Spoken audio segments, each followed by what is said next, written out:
عبر مدرب المنتخب السنغالي بابي تياو عن سعادته الكبيرة بتتويج منتخب بلاده بكأس إفريقيا للمحليين، وذلك بعد فوز منتخبه على المنتخب الوطني الجزائري في نهائي الشام بملعب نيلسون مانديلا ببراقي. وقال تياو في تصريحاته: أشكر الجزائر والجزائريين على روحهم الرياضية العالية، ومنتخب الجزائر كان رائعا، والمدرب مجيد بوغرة كذلك كانوا يستحقون التتويج أيضا، لكن هذه هي قواعد كرة القدم، هناك فائز. وتابع: التتويج ثمرة عمل كل الجهاز الفني وليس وحدي فقط.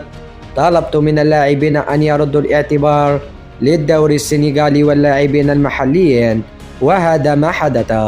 وأشاد تياو بالجمهور الجزائري قائلا: الجمهور الجزائري كان رائعا، والدليل أنهم صفقوا لنا بعد نهاية اللقاء، وأقل ما يمكنني قوله لهم شكرا شكرا شكرا.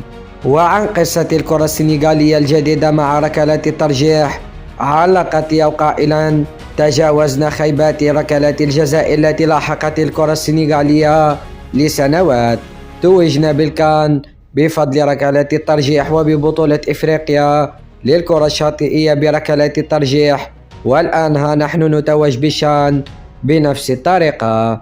وفي الأخير، إذا أعجبكم الفيديو لا تنسوا الاشتراك في القناة وتفعيل زر الجرس ليصلكم كل جديد.